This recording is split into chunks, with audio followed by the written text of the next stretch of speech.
har bir qizaloq singillarimiz shuni bilishini xohlardim. Agar Xudo ko'rsatmasin, boshiga kulfat tushsa, qonun undan yuz o'girmaydi.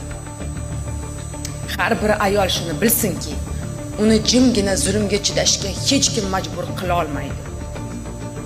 Har bir bola xabardor bo'lsin, davlat uni himoya qilishga majbur.